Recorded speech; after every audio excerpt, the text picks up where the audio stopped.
Probably, yes. Yes, Hare Krishna, everyone. Welcome back to the Bhagavad Gita study circle.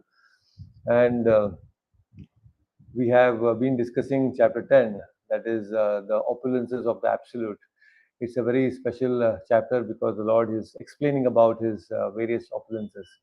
And this is Vibhuti Yoga. This chapter is called the Vibhuti Yoga. Very special because Krishna is explaining about the Vibhuti, and he's explaining about this Vibhuti so that we can meditate upon the Lord very nicely. Because anywhere in the world, because we are a part of this world, material world, and we keep seeing so many different things.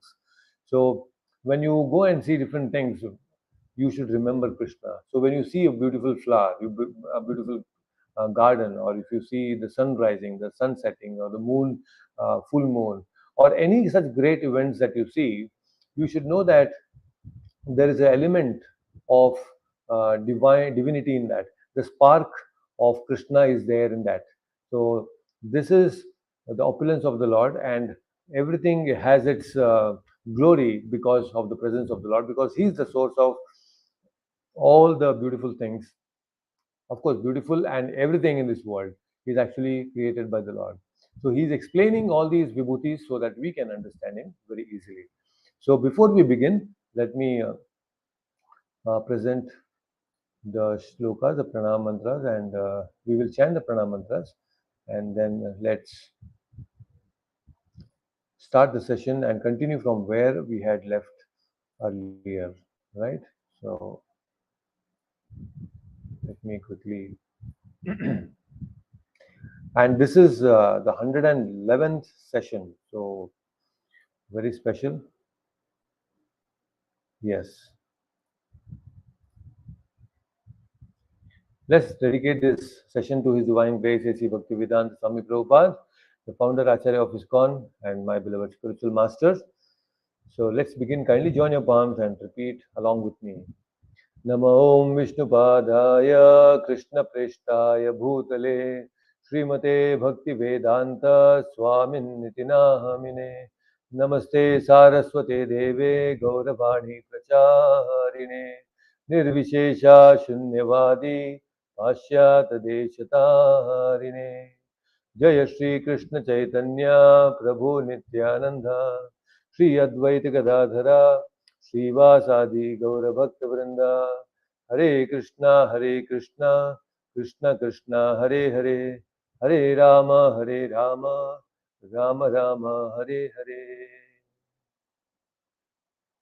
Om Ajnanatimirandasya Jnananjanashalakaya Chakshurunmilitam Mena Tasmai Shri Guruve Namaha. Hare Krishna. So we have discussed the previous in the previous session, verse number 19, 20, 21. Yes, Adityanam Aham Vishnu Jyotisam Ravir Amshuman Marichir Marutam Asmi Nakshatra Aham Shashi. So how among the Adityas, the Dwadash Adityas, he is the prominent Aham Vishnu, and among the planets he is the sun, and among the Maruts he is the Marichi, and then among the nakshatras he is the Shashi. Shashi means moon, right? And among the Vedas he is Samaveda, among the Devas he is Vasavaha, and then Indriyanam. Among the senses he is the mind, and among the living entities he is the consciousness. So these things, I think till 22nd we had discussed. 23rd we will start today. Yes, I think this is where we had left. So let us chant the 23rd verse. So Dev, you can unmute yourself. Let's chant the 23rd verse. Rudranam Shankarashyasmi Rudranam Shankaraschaśmi Vittesho Yaksharakshasam Vittesho Yaksharakshasam Vasunam Pavakasyasmi Vasunam Pavakaschasmi Meroho Shikarinamaham Meroho Shikarinamaham. Wonderful. Let's do that once again. Rudranam Shankarashasmi. Rudranam Shankarashchashmi. Vittesho Yaksha Rakshasam. Vittesho Yaksharakshasam. Vasunam Pavakaschasmi. Vasunam Pavakaschashmi. Meroho Shikarinamaham. Meruhu Shikarinamaham. Wonderful. Please read the translation. Of the Rudras, I am Lord Shiva. Of the Yakshas and Rakshasas, I am the Lord of Wealth, Kuvera. Of the Vasus, I am Fire, Agni. And of the mountains, I am Meru. Hare Krishna. Yes, wonderful. Thank you. So this is very interesting verse. So Rudranam Shankaraschasmi. So there are all put together, there are Ekadashi Rudras, that is 11 Rudras are there. So these 11 Rudras, they have a lot of power. They are actually dominating the Tamoguna, right? Shiva is the predominating deity who controls the Tamoguna. Very, very special. And there is Sattva Guna, which is actually maintained or controlled by Vishnu, and there is Rajoguna, which is controlled by Brahma. Very, very special. So these three gunas are controlled by each one of these deities. Okay, we have Achyutanji also joining us on YouTube. Hare Krishna Achyutanji, welcome to the session. It's been very long time. Good that you could join today. So now, interestingly, these three Trivedis, or sometimes we call them as there are these three Murtis who are controlled. All these three gods are controlled by uh, different parts of the creation are being taken care of these by these particular deities. Just give me a minute.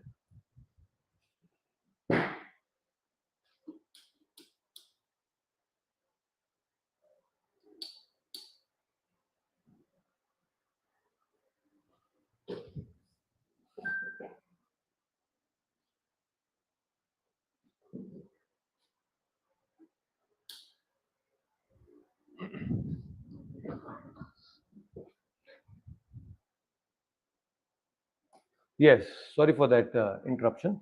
So now, very interestingly, Rudra is one who actually takes care of all the destruction in this universe. Shiva. Maintainer is Vishnu, and of course, the Lord of secondary creation is Brahma. So, Rudra, among the 11 Rudras, there is a prominent Rudra called, his name is Shiva. Shiva is one among the 11 Rudras. There is one Rudra whose name is called Shiva, and Shiva is the one who is actually controlling. He is the topmost, he is the leader among the 11 Rudras. So, Shiva actually controls the destruction part of the whole universe during the Pralaya time. That is what happens. Now, Krishna is saying, I am that Rudra. Among all this, I am that Rudra. Very, very special. And then there is a very interesting story that I want to share with all of you about Kuvera, because many of you have heard about Kuvera as who? Any guess? Who is Kuvera? Ravana's brother, Ah, very interesting. That is one answer. What else do you know about Kuvera? He Lord is of the Wealth. Yes, the Kuvera is also the Lord of Wealth. So we should know a little bit more about this Kuvera. So today we'll try to understand a little bit more about Kuvera, because interestingly, Krishna is saying here, among all the Yakshas and the Rakshasas, I am the Kuvera. So this is very interesting. This is what we should know a little bit about. So there is a very nice, interesting story. Now, there is Brahma, who is the secondary creator, and Brahma, when he was ordered by the Lord that he has to progenate and populate this whole universe, that is when we had Brahma creating so many Prajapatis, and among them, he also created one of the rishis, many rishis, but in that one rishi is Pulastya Rishi. Now, Pulastya Rishi is the direct son of Brahma, and Pulastya Rishi, he wanted to do a lot of tapasya. Now, Pulastya Rishi, when he wanted to do tapasya, he was thinking, where is an ideal place for me to do tapasya? Now, what is the ideal place for tapasya? Somewhere where there is no disturbance at all. So Pulastya Rishi was thinking that I want a place which is not inhabited by any people. so that I can peacefully do my sadhana. Generally, whenever there is any disturbance, you cannot do tapasya. So he went and identified a place which was absolutely barren. Why he chose barren? Because he knows that barren land is not inhabited by people. So when there is a barren, like for example, desert, when you go to the deserts, people don't stay there because it is very difficult to sustain, right? So Pulastarishi thought this is the best place for me to do tapasya because when I go to a barren land, no people will be there and I can do my tapasya very peacefully. And that's how he started doing a lot of tapasya. But the power of tapasya is such that the power of tapasya is so wonderful that the whole barren land started getting converted into a very flourishing place. It started becoming so wonderful. A lot of gardens started coming out, trees started coming out, and so many things are growing there now. So the whole barren land became a very beautiful place. This is the power of tapasya. So when you do tapasya, even at home, you will automatically become very, very prosperous. The place becomes prosperous. We have seen practically, in Bangalore, when we started this temple, Bangalore temple, our ISKCON temple, that whole place was somewhere in the outskirts, and people would not go there because it was very, very difficult for people to actually, it was like a forest. So people used to fear going to such places. But today, it is one of the most prominent places in Bangalore with so much of economic developments happening all around, in and around that temple. Anywhere I've seen, you see the ISKCON temples, automatically the whole area around it starts developing. Not just ISKCON temples. You see, for example, Puri Jagannath, you see Vrindavan, you see any spiritual holy place. Wherever the Lord comes, automatically it starts flourishing. In fact, big, big dhams, spiritual places, the whole economy runs because of the temples. So you see, this is the power of tapasya and the presence of the Lord. So Pulastarishi was doing a lot of tapasya, and the whole land became so prosperous, and people thought, okay, this is a fantastic place. So all people started coming in. So now Pulastarishi was thinking, oh my God, what is this? I didn't want people, but now people are coming. People means both men and women. Now disturbance is more when there is women. Oh my God, what to do? He was thinking this is such a nice place, and he was thinking now, oh, what do I do? If I go to any other place and I do tapasya, the same thing will happen. Again, that land will also become prosperous, and people will start coming. So this is Pulastherishi's concern that such great people, when they go somewhere, the whole place prospers. Ours is not like that. Our cases, whenever we go, we will be thinking, okay, what if the the place is going to be filled with all this crime and other social economic problems and all these things. This is what we think. But great rishis, when they go somewhere, it becomes all prosperous, very, very wonderful. So he was thinking, instead of me changing the place, which is not going to be anyway helpful, let me actually protect this place. What is that place? So he created, or he gave one curse. The curse was curse to not anyone, but he created one kavacha. Kavacha was like, if anybody, not anybody, if any woman comes into this place, she'll become pregnant automatically. Now, when this news was all heard, this was a breaking news. So women said, no, we will not go. We will not go to that place. We don't want to become pregnant. So they all left. So when all the women left the place, then men also naturally they also left. They also could not stay. So then again he was very peaceful. So again it was very nice. So that's what he used his intelligence. He thought that okay, now I'm fine. Nobody will disturb me. So everybody was doing his tapasya. But one day it so happened that one princess, her name was Ilamila, Ila Vida also sometimes they say. So a daughter of a king, accidentally she enters this place and she becomes pregnant. And moment there is some sort of fear in her mind. She doesn't know what has happened. She doesn't know what is going on in her body, and suddenly she feels some uncomfortable situation. So she says, okay, I think I have to go back. And when she goes back to the kingdom, and the father, the king, looks at her. Just by her bodily symptoms, the father understands that she is pregnant. See, this is a science. Not many people can understand. This is a very subtle science. people in the olden days, just by looking at your facial expressions, just by looking at your bodily symptoms, they can know what has happened to you. That science, that technology is not there with us. That subtle technology is not there. So the father could understand. The king understood, oh, there is some problem. And he also understood that she had gone here and it is not a mistake, it was an accident. So now, but still, he has to keep the daughter safely and ensure that the name is not spoiled, all those things. So he took the daughter, Ilamila, back to the same forest, and then he requested Pulastarishi, Pulastarishi, this is my daughter, and I see that you have no one to assist you and help you. Why don't you get married to my daughter? Pulastarishi was thinking, why is this king coming to me all the time? Why is he offering such a beautiful, heavenly, like goddess? She is so beautiful, and he is offering this daughter to me. Why? He closes his eyes. Moment he closes his eyes, he understands that, oh, this is the thing that has happened. That she had entered this forest and now she's become pregnant. But this king is very intelligent. He is giving back his daughter back to me so that I can take care of her. So Pulastari, she understands the situation and he says, all right. So he gets married. So in the due course of time, this Pulastarishi, he becomes a father of a very wonderful son who is also very saintly, and his name is Vishwaravas. Vishwaravas is a great saintly son born to Pulastarishi.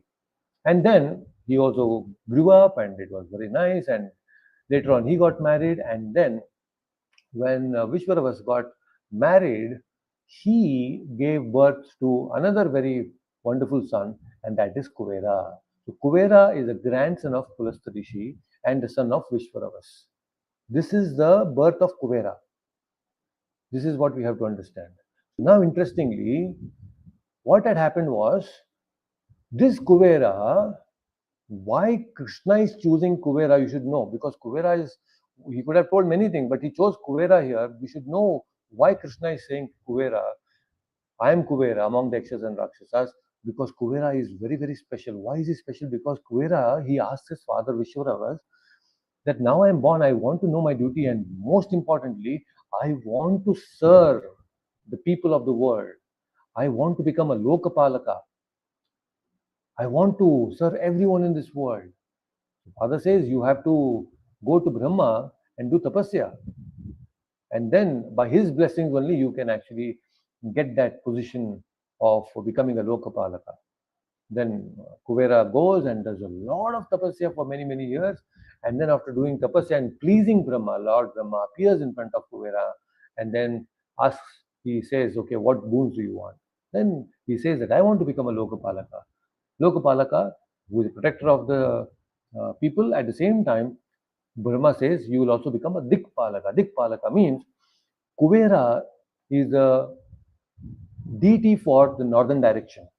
Even in the Vastu Shastra, if you see, Kuvera, who is the Lord of Wealth, is on the northern side. Even during our festivals in Brahmotsava, when we invite Kuvera to our temple, we chant mantras specifically stating that he is the Lord of the northern direction. Now, Kuvera is, uh, because he's a Yaksha and Rakshasa, he is not human looking, he's a little different. His bodily shapes are a little different. He has 3 legs and he has a big pot belly. His body complexion is like the lotus leaves. He is always riding on a goat. His Vahana is a goat. Kuvera's goat Vahana is there. And then he has Gada in his hand, and he also has a pot of wealth, a lot of gold coins and all those things in his hands. So he has 4 hands, by the way. Now, this Kuvera, after pleasing and becoming a Dikpalaka, not an ordinary position, to become an MLA and CM, people are like trying so hard and for 5 years. And that is also not very clear that they will remain CM or whatever position they have for 5 years. Very difficult. But here he's being given the position of a Dikpalaka, complete in charge of the northern direction by Brahma. Very, very special. And he gets this very wonderful boon. And then after giving that boon and giving him that position of administrative position by Brahma, when he gets that, Brahma also says, okay, now he is a government officer, so I should also give him some government vehicle, isn't it? Like, so this concept of uh, giving government vehicles to the ministers is starting from Brahma. So Brahma said, okay, now you are an administrative officer, you need to get some vehicle. And what vehicle it is? Not an ordinary vehicle. Brahma gives a very, very special vehicle. And that is the Pushpaka Vimana. Now, this Pushpaka Vimana is an amazing, amazing vehicle which was given to Kuvera. Amazing, when I say amazing vehicle, these days people are talking about driverless cars, isn't it? Driverless vehicles are coming up. Google is saying, okay, you just have to sit in the car and you just put the address. You don't have to even type the address. You just have to say, okay, hello Google, and say the destination, and it will automatically take the destination. It will map, and then you just sit in the car and everything is going smooth. Similarly, Pushpaka Vimana, you just have to think and the Pushpaka Vimana will take you there. And it is all perfect, perfectly air conditioned. The just amount of whatever you want air conditioning is done. If you want, you can increase and decrease the size of the Pushpaka Vimana. We can't even think of all these things. If one little tiny brain with one head, we can come up with so many intelligent things. Imagine Brahma, who has four heads and four brains, how intelligent he could be. I mean, his intelligence level is super. So we cannot even think, because he's the creator of everything in this material world. His creations are amazing. So he created this Pushpak Vimana, which can increase and decrease in the size. If you want, okay, 10 passengers, it will come to that level of 10 passengers. Okay, no, there are 25 passengers, it will increase. Oh, there are 100 passengers, it will increase. 10,000 passengers, okay, it will increase to that size. That is Pushpak Vimana. Can we even think of these kind of things? So this Pushpak Vimana, this was given to Kubera. So, okay, so Kubera gets this wonderful vehicle and he comes to his father and he says, I'm being blessed to become a Dikpalaka, but there's one problem. The problem is that, see, if I have to rule, I need a place. So, where there is a place, I don't see any place. And that is when Father Vishwarava says, okay, Kubera, you go to a place called Lanka. In that Lanka, there is a very, very special palace made of gold, which was it was constructed by Vishwakarma, which was created by Vishwakarma, but the demons had taken it over. But later on, there was a war between the Devatas and the Daityas, and the Daityas were defeated, and all the Daityas, out of fear, they all went out of Lanka, and they're all hiding in the Patala Loka. But over a period of time, even the Devatas left that place, and nobody is residing. But that Golden Lanka is there. That's a good place for you. You take over that Golden Lanka, and it is very, very highly protected. Nobody will disturb you there. It's a very, very wonderful place. All right. So that is how Kubera goes to Lanka, Suvarna Lanka, and he starts residing there. And then when he starts residing, see, whenever there is a living entity in any place, automatically, maintenance begins. When you see a home which is uh, not visited by anyone, after 10 days, you see your own home, it will be full of dust. But moment there is someone to take care, even one person, automatically again things will be arranged. So these Daityas used to once in a while come and see what is happening in Lanka. And suddenly one day they come and they see that, oh, now gardens are coming and flowers are there, trees, everything is growing. What is happening here? So Kuvera is there. They know that there is Kuvera who has come and he has taken over Lanka. Now, there was one Daitya who saw this, and his name was Sumali. This Sumali, he thinks, oh, what is this person? This person could come and reside in Lanka. There must be some special about this person. And he goes back and checks his background of Kubera. And he says, oh, he's the son of a saint, Vishwaravas. He's a very saintly person. And if he can, he's the son of Vishwaravas, if I can also somehow get my daughter, beget children from this Vishwaravas, his father, then our Daitya community will increase and they will also take over this Lanka. So that is how this Sumali sent his daughter called Kaikasi. So this Kaikasi, who is the daughter of this Daitya Sumali, He tells you go and you somehow ensure that you talk to this Vishwaravas and you beget children. So this Kaikasi, she immediately goes to Vishwaravas, and in the evening time, when he was offering Agnihotra, that is the time, evening time, she goes and says, she wants to seduce uh, Vishwaravas, and Vishwaravas says, you have come at a wrong time. This is not the right time for Garbhadhana Samskara. And but she says she was adamant. She said, "No, I want children." And Kulastri Vishwarava says, "We are Brahmanas, and when somebody asks us something, we will give, and you will definitely get child. But because you have come at a wrong time, your children will be all demons. They will create a lot of disturbance in this whole universe." And just by looking at Kaikasi, she became pregnant, and that is how Kaikasi then gives birth to Ravana, Dashanana, then Kumkarna, then Shurpanaka, then Vibhishana. So four children are born out of Kaikasi. So father Vishwaravas is the common father, but two mothers. So Kubera and Ravana, they both are half brothers. So this is the problem now. Ravana, she goes and sees one day Lanka is flourishing so much. How is it possible that he could become so powerful? That is when his father says, no, he has done a lot of tapasya. Please, Brahma. So Ravana says, I also want to. And all this, Ravana and Kumbhakarna, Vibhishana, all three of them actually start doing tapasya. Ravana, he does such ugra tapas. For 1000 years, he does tapasya. And every time when he's doing tapasya, Brahma is not appearing, he had Dashanana. Dashanana means 10 heads. He used to every time not come, one head he'll cut. Like that, 9 heads were cut off. He's doing tapasya and Brahma is not appearing. And final one head was remaining and he was about to cut his head. Ravana was about to cut his last. Brahma says, okay, I am pleased. You have done a lot of ugra tapas. Tell me, what do you want? And what will demons ask? Ravana says, I don't want to die. Death is the most fearful thing that everybody has in this planet. I don't want to die. Brahma says the same thing. Hiranyakashipu mentality only, same thing. He's the same Hiranyakashipu only, Ravana, by the way. So he says, I don't want to die. Brahma says, no, it's not possible. Because even I die, I cannot give you that boon. Then this fellow, Ravana, is very intelligent. He says, okay, if you cannot give me that, then at least I should not die out of Vanaras and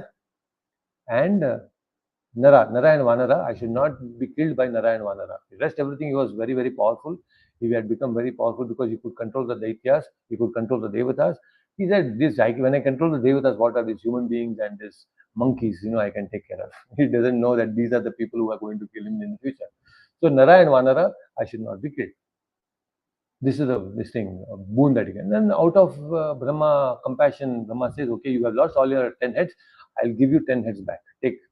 And he gets back all his 10 heads. His original name is Dashanana because he had 10 heads. His name is Dashanana. And then Brahma also tells him, you take another boon. That is, you become Kamarupi. Kamarupi means you can change your form anytime you want. You can desire any form and you will become like that. So he gave him that boon also. So now he said, I'm very powerful. Nobody can do any harm to me. And he went. Same thing Kumbhakarna also. Kumbhakarna also, he goes, does tapasya, and before he could ask anything from Brahma, all the devatas, they go and say, oh Brahmaji, he's already a great Daitya, even more bigger Daitya than Ravana, I think. So please don't give him any boon, do something and protect us. Because this Kumbhakarna was such a dangerous person. Moment he was born out of the mother's womb, he swallowed 4 Brahmanas who were chanting mantras. Immediately he swallowed them inside. So powerful he was. Very dangerous personality. And he was about to ask Vidya, but Saraswati came on his tongue and she changed. Instead of Vidya, it became Nidra. And he asked for a boon which was Nidra, sleep. So that is how Kumbhakarna, we have heard about this story. And Vibhishana was one personality. He said, Brahma was pleased with him also. Vibhishana said, I want to do good, I want to follow the path of Dharma, and I always want to stick on to that which is mentioned in the Vedas and become a devotee of the Lord. Brahma says, you become a Chiranjeevi. Brahma, Ravana has to become boon to become a Chiranjeevi. He did not give him.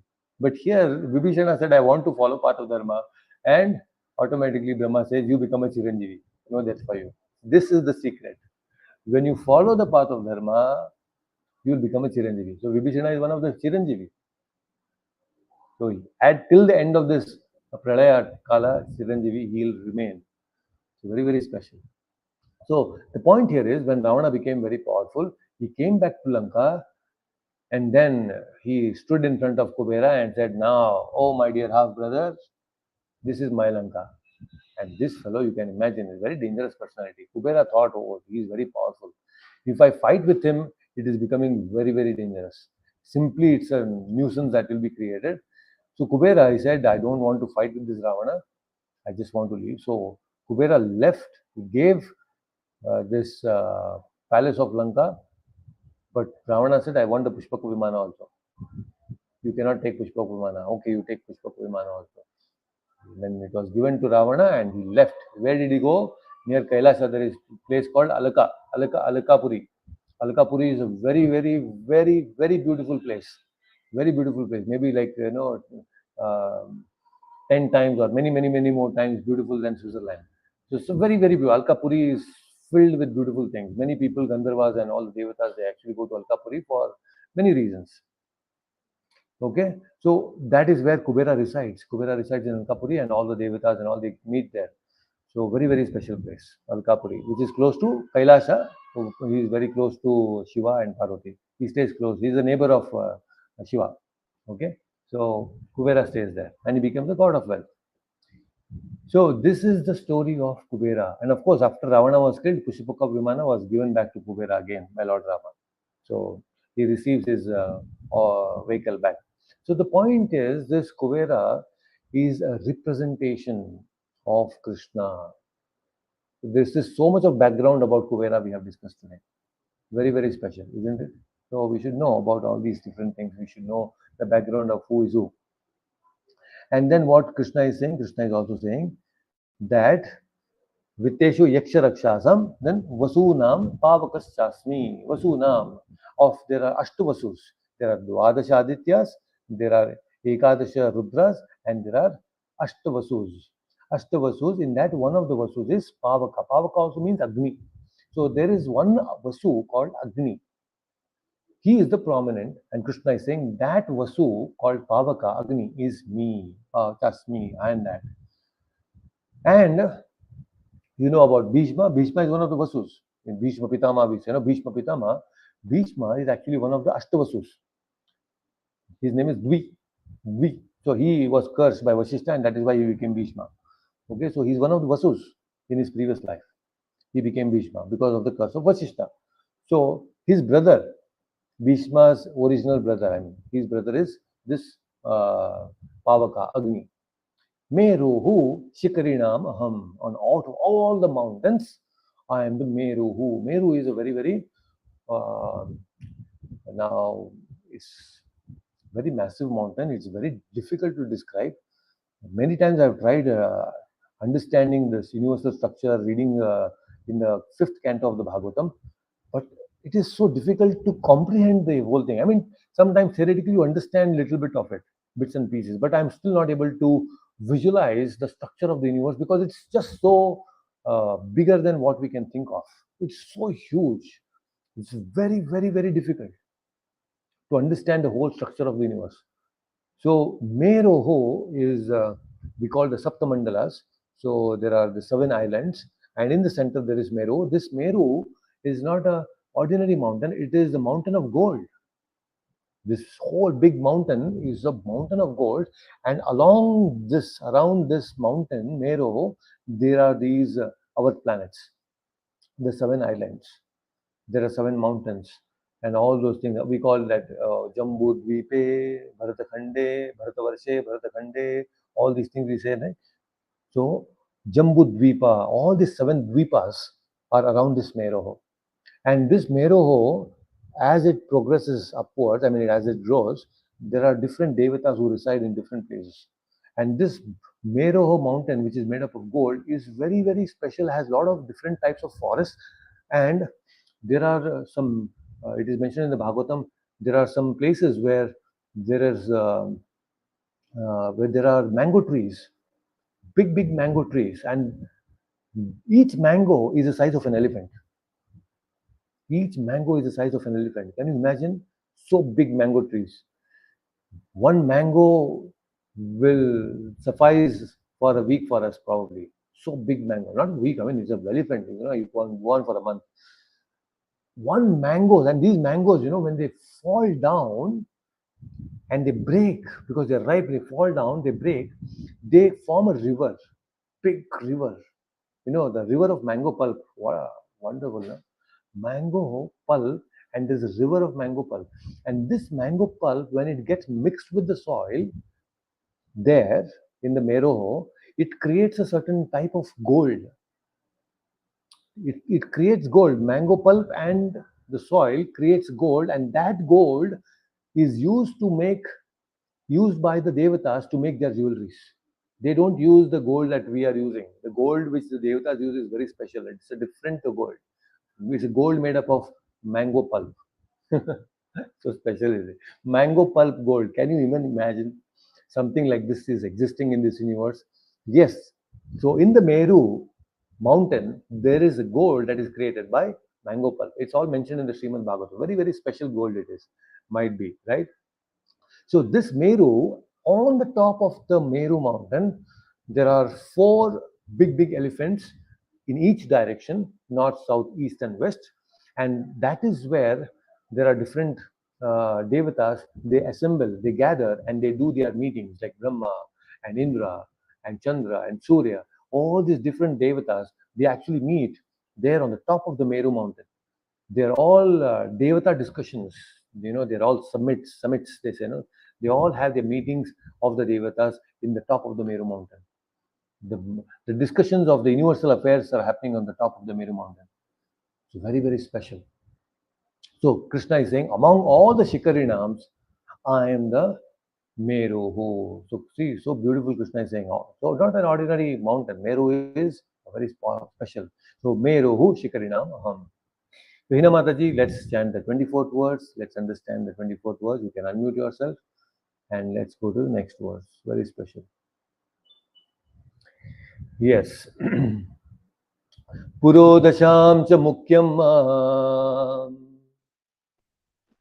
पुरुदशां च मुख्यं माम् Viddhi Partha Brahaspatim विद्धि Partha बृहस्पतिम् Senaninamaham Skandaha सेनानीनाम् अहं स्कन्दः Sarasamasmi Sagaraha.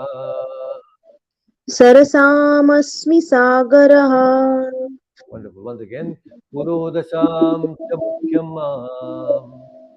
पुरोदशां च मुख्यं माम् Viddhi Partha Brahaspatim विद्धि Partha बृहस्पतिम् Senaninamaham Skandaha सेनानीनामहं स्कन्दः Sarasamasmi Sagaraha. सरसामस्मि सागरः. Wonderful. So please read the translation. O priests, O Arjuna, know me to be the chief Brihaspati. Of generals I am Kartikeya, and of bodies of water I am the ocean. Hare Krishna. Yes, wonderful. Very nice. So this is another interesting verse. So Krishna is saying here, of all the priests, there are so many Saptarishis.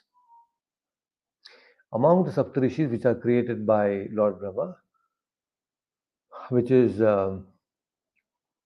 Brihaspati, there is Pulastya, there is Marichi, there is Kratu, there is Pulaha, and there is Vashishta Angiras. and Angiras. Of course, in different what we call Manvantaras, there are different seven set of Brihaspati, I mean Saptarishis. So Yeah. now, among all these priests, Brihaspati is the prominent. Who is Brihaspati? He is the priest of the Devatas. Indra is the king of all the Devatas, and here we have Brihaspati, who is the priest or the guru of Indra. So he's saying that I am Brihaspati. Brihaspati in the Mahabharata, there is Dronacharya. Dronacharya is a Amsha of Brihaspati. Who is Arjuna? Arjuna is Amsha of who?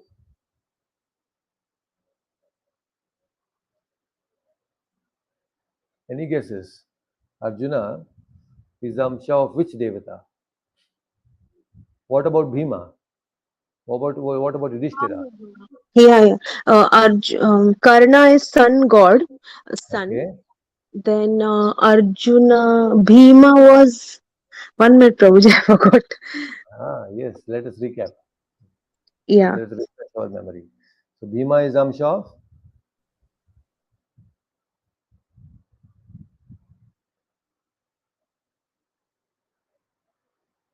what about Nakul and Sahadev? yeah. They were from the. Ag- I forgot, Prabhuji. Ashwini Kumaras. Nakul No, and Ashwini Sahadev, Kumaras, correct, correct. Ashwini Amshas Kumaras, of yes, Ashwini Prabhuji. Kumaras. And Bhima is Vayuputra. Yeah, yeah, Bhima is yeah, yeah. Vayuputra. And then we also have Yudhishthira, who is Dharmaraj Putra. Dharmaraj is, Dharmaputra. Who is Dharma? None other than our Yamraja, right? And then we also have Arjuna. Any guess? You must remember the pastime of Khandava Prast. In the Khandava Prast, Arjuna fought with his father. Who is that? That is Indra. Indra. So Indra, Arjuna is the Amsha of Indra. So now you just see Arjuna is the Amsha of Indra. And who is the spiritual master of Indra? It is Brihaspati. Brihaspati. Brihaspati's Amsha is who? Dronacharya. Who is Dronacharya to Arjuna? He is the Guru Guru. of Arjuna. You see, so it's all matching, perfect matching. So this is how, when you have all these connections, then you will understand Mahabharata very clearly, very nicely. You will relish more and more. You see, this is why our scriptures, the speciality of our scriptures is, we just don't talk about one life. We always talk about life and beyond. We always have this concept of reincarnation, actually, which actually solves a lot of problems. Many other religions, you take Christianity or Islam or Buddhism, many philosophies, religion in the world, they don't have this concept of reincarnation. And that's why there are certain unresolved problems to certain questions. They just don't get answers. But our system is not like that. Our culture, our religion is not like that. Our Sanatana Dharma explains everything. So when you just moment to bring in this concept of reincarnation, everything falls into so many wonderful places. Everything will, the puzzle is solved. So anyway, the point here is why we are discussing here about Arjuna and Brihaspati, because Brihaspati is a very, very powerful sage and not an ordinary position, and still he becomes the spiritual master of Indra. And after generals, I am the Kartikeya. Kartikeya means Skanda. Skanda is none other than Kartikeya. Who is Kartikeya? Kartikeya is the son of Mother Parvati and Lord Shiva. Kartikeya. Kartikeya is the commander in chief. There are so many commanders in the Devata army, and among the Devata army, he is the chief commander. So among the commanders, I am this Kartikeya. And Krishna is also saying that there are so many water bodies, but the most powerful water body that we see is not the river, it is not a pond, it is not a lake, but it is the ocean. When you get onto the ocean, you know, oh my God, so vast it is. The ocean is not ordinary. It's a very, very big body, and there are so many things that can happen on ocean, right? It gives life to so many living entities, the aquatics. At the same time, it's massive. So Krishna is saying, I am that ocean. Very, very special. Dev, you can unmute yourself again. Let's chant another verse today. Yes. Maharshinam Bhriguraham Maharshinam Briguraham Giramasmekam Aksharam Giramasme Ekam Aksharam Yagnanam Japa Yagnosmi Yajnanam Japa Yajñosmi Tavaranam Himalayah.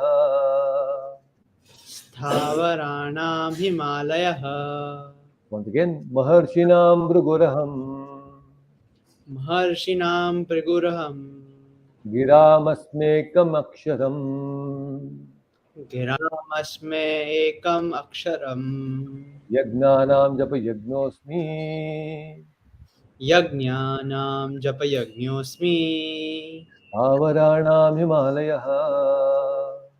Sthavaranam Himalayah. Wonderful. Please read the translation. Of the great sages, I am Bhrigu. Of the vibrations, I am the transcendental Om. Of the sacrifices, I am the chanting of the holy names, Japa. And of immovable things, I am the Himalayas. Hare Krishna. Oh, wonderful. Very nice. So, we'll understand a little bit of this very special verse. Maharshinam Bhriguraham. So, there are, like I earlier told, there are Saptarishis, and of all the Maharishis, Bhrigu is one of the very, very prominent, very special, one of the Saptarishis. And Bhrigu, why is he? There's other rishis, but why only Bhrigu? Because when there was an anomaly, there was a confusion among the different sages of to know who is the supreme, whether Shiva is supreme, whether Brahma is supreme, or Vishnu is supreme. They had this confusion because they wanted to do an yajna. This was at the beginning of Kali Yuga. They wanted to offer the final offerings to the Supreme Lord, and they had little confusion among these three who is the supreme. So Bhrigu was appointed, and he is actually Bhrigu is the son of Brahma, and he was appointed, and he was told that you please go and identify and find out who is the supreme among these three persons. You must have heard about this story, but still, nonetheless, we will try to have a recap. So what happens is Bhrigu Muni first goes to his father Brahma, to the Brahma Loka, the Satya Loka, and when he goes to the Satya Loka there he sees his father, and he does not bow down and does not pay any respects. Mentally, he is offending his father by not bowing down, and Brahma notices this. You know, Brahma has four heads. He notices that my son is not respecting me. And Brahma, although externally he does not express that anger, but internally he became agitated. And this was noticed by Bhrigu. Bhrigu could immediately understand that my father is angry because I did not pay respect. So if this person cannot control his anger, how can he become the supreme? He cannot become a supreme. He had not gone there as a son, but he had gone there as a rishi now in front of his father. So he said, no, this person cannot become the supreme lord because he's getting angry for not respecting. For not getting respect, he is becoming angry, so he cannot become supreme. So Bhrigu had mentally offended him. Then he says, okay, I will next go to Lord Shiva. He goes to Lord Shiva now. Lord Shiva is the brother of Bhrigu because Rudra was also born out of Brahma. So they both are brothers. And immediately Lord Shiva goes and then wants to go and hug Bhrigu. And immediately Bhrigu says, wait, wait, wait, wait, wait. What is this? See your avatara. You are full with all the ashes and skulls, and you have the snakes around your necks, and all this matted hair. You know, how do you look? How do you maintain yourself? Like, he verbally offends Lord Shiva. Now, Lord Shiva becomes very angry on Bhrigu, very, very angry. And he says, actually, he cursed his father Brahma that because you became angry, there will be no deity worship for you on the earth. That's why Brahma temples, we don't see Brahma temples because Bhrigu cursed Brahma, saying that there will be no temples for you. And then he goes to Shiva. Shiva also he curses. Shiva becomes very angry and he says, "How dare you that you speak like this about me, about my appearance and all." When he sees that anger in Shiva, Bhrigu again curses Lord Shiva, saying that you will also not be worshipped in a deity form. You will be worshipped in the form of a linga. That's why we have Shivalingas. There is no deity of Shiva where it is worshipped like that. Okay, Shivalinga. And then now he offended Brahma mentally, he offended Shiva verbally, speaking harsh words to him. And then now he's intensifying his offenses. He's going to Lord Vishnu to Vaikunta. Just imagine the power of Bhrigu. He can go to any of these planets. He goes to Vaikunta, he sees Lakshmi Narayana there. And then he's waiting there, and Vishnu was not inviting him inside. And then he becomes very angry. Bhrigu goes inside, and then he kicks on the chest of Lord Vishnu. Can you imagine? Bhrigu kicks Lord Vishnu. Lakshmi could not tolerate this. My husband, that's my sitting place, Vakshasthala, and this Bhrigu has now polluted by kicking that place. I will not stay here anymore. She becomes angry. She comes to Kolhapur. That's why she's sitting in Kolhapur after becoming angry. So Lakshmi Devi is residing in Kolhapur because of Bhrigu Rishi. Now, then somehow Vishnu, moment he says, "Oh, please forgive me, I neglected you. I will." Immediately he started massaging. Vishnu started massaging the legs of Bhrigu Rishi. Lord Vishnu, the Supreme Lord, huh? Namo Brahmanya Devaya Go Brahmana Hitaya Cha. He will not go against the Brahmanas. Lord Vishnu will never go against the Brahmanas. He says to Bhrigu Rishi, "Oh Bhrigu Rishi, your feet must have hurt. My chest is like a stone, and you have kicked that stone. You must have hurt your feet. I'm so sorry for this." And he starts massaging. And moment Bhrigu Rishi listens, he hears this from Lord Vishnu, he is in tears. He says, "My Lord, I'm so sorry for what I have done. I'm extremely sorry. I've offended you very wrongly. This is not the right thing that I have done." And, Lord Vishnu pacifies him, "Don't worry, it's all apart." Then Bhrigu Rishi goes back and says, "Vishnu is the Supreme Lord. Vishnu is the Supreme Personality of Godhead." So, so among all the rishis, Bhrigu Rishi is Krishna is saying, "I am the one." So very, very, very special. A little background so that we know. And Giram Asmi Ekam Aksharam. So Ek Aksharam means Pranava, Omkara. Omkara, Om, what we see. This Akshara, Om, Pranava Omkara, Ek Aksharam. Krishna is saying that I am the Omkara. Yajnanam Japa Yajnosmi. Of all the yajnas, we have told this many times before. There are different yajnas people can perform. There is Putrakamishti yajna, Ashwamedha yajna, Rajasurya yajna, this yajna, that yajna. Even there are some violent yajnas where you kill animals. All these different yajnas are there. But Krishna is saying this Hare Krishna mantra or japa that we do every single day is a non-violent and the most spiritual yajna mentioned for Kali Yuga. Krishna is directly saying, if anyone comes and asks you, why do you people chant Hare Krishna mantra? You should simply say this verse. Because Krishna is asking in the Bhagavad Gita, he's saying in the Bhagavad Gita, Yagnanam Japa Yagnosmi. Chanting of the holy names. That chanting, that topmost yagna is Japa Yagna. That's why we chant. We do this yagna, Japa Yagna, every single day in Kali Yuga. So this is the direct answer. Krishna is telling, and we follow what Krishna wants to say. Very clear, right? And then Stavaranam Himalayaha. Stavaranam. Stavarana means it is referring to Himalayas. And now earlier it was mentioned Meruhu, which is also a mountain. Here again Krishna is saying it is again a mountain, which is Himalaya. So why is this two different? What is the difference between Himalaya and Meru? Any guesses? Both are mountains, right? Now, if already Krishna has told that Meru is a mountain, again he's saying Himalaya. Why? Prabhuji couldn't hear you. Can you please repeat? Just in the previous verse, Yeah. Krishna said, among all the mountains, I am the Meruhu, Shikarinamaham, I am the Meruhu, Shikarinamaham. And here again he's saying Stavaranam Himalaya. Himalaya is also mountain. So there he said, I am the Meruhu, and here he's again saying, I am Himalaya. Why? What is the difference between Himalaya and Meruhu now? Both are mountains only. You could have Himalaya. just said once.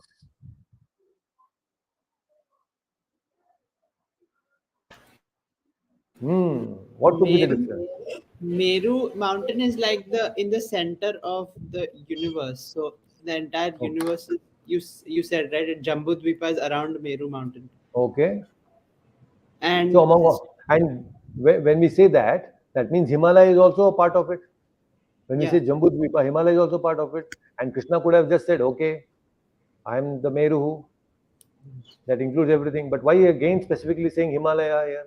And when I'm already This is great as the Meru, Bharatvarsh. okay, Bharatvarsh is also within this universe. In this whole universe, there's only one great mountain, that is Meru. Why is he again talking about Himalaya? Is it something to do with Kailasha or Lord Shiva? Mm-hmm. Okay. Anything else? What else do you think about Meru and Himalaya? There is interesting thing here. We should know the difference. Stavaranam, that was Shikarinam. So Prabhupada says in the purport, Shikarinam, the mountain which moves, which can move, is Meruhu. Stavaranam means unmovable. Himalaya is unshakable, unmovable. So this is the difference between Himalaya and Meruhu. So Himalaya is unmovable mountain, but whereas Meru is a movable mountain, it can move. So this is the difference between. So in the categories of mountains, these are the categories. So there is a moving mountain, there is a non-moving mountain. So Stavarana means Stavara. Stavara means even the plants are called Stavara. Why they are called Stavara? Because the plants cannot move. But Meruhu is not like that. It can move. So that's the difference.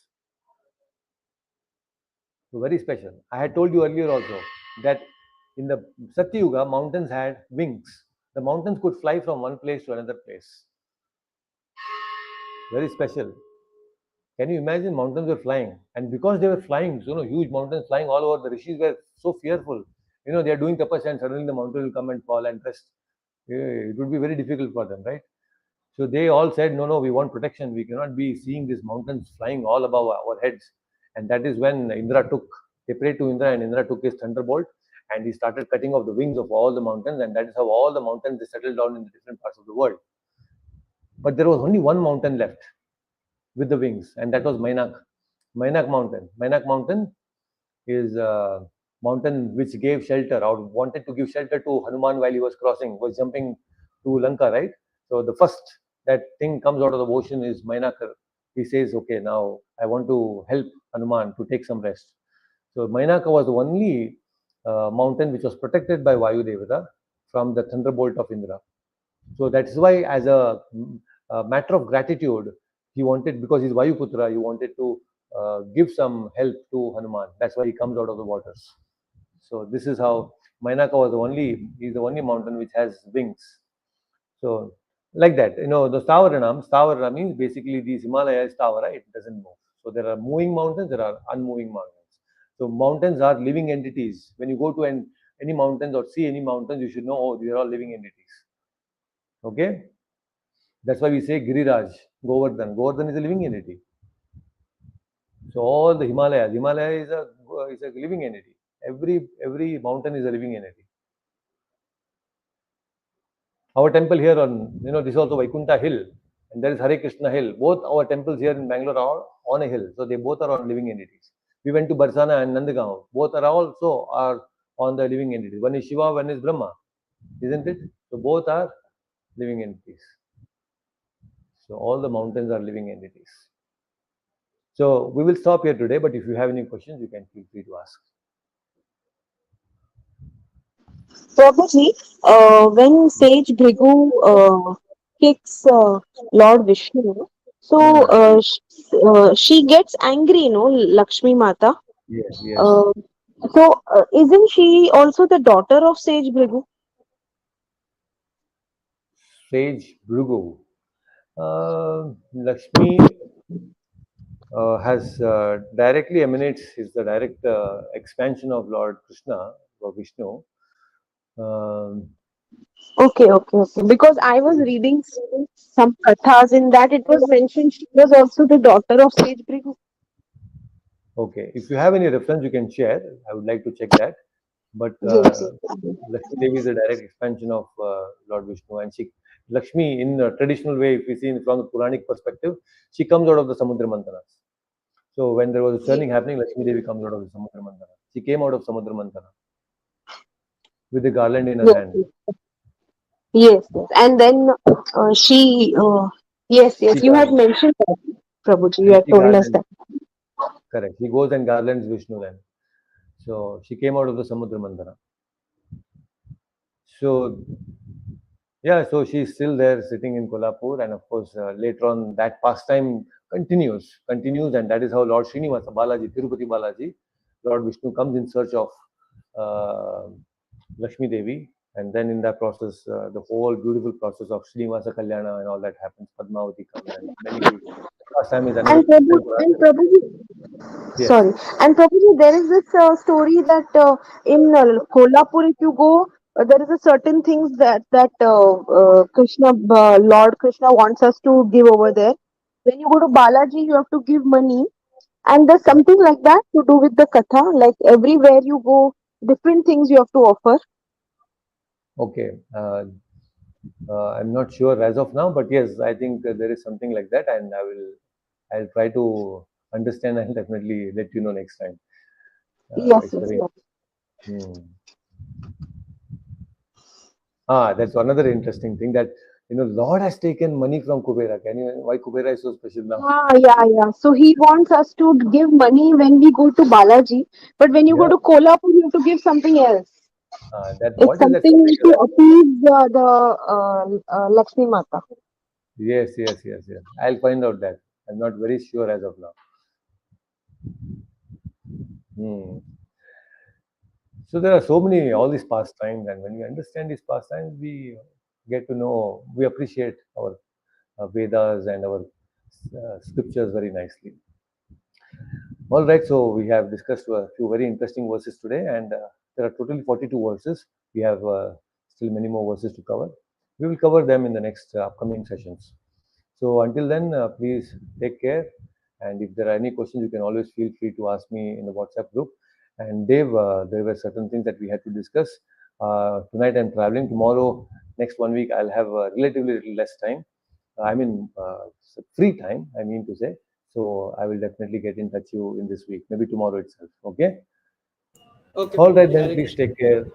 Hare Krishna. Hare Krishna. Hare Krishna. Thank you, Prabhuji. Hare Krishna. Hare Krishna, Mataji. Hare Krishna.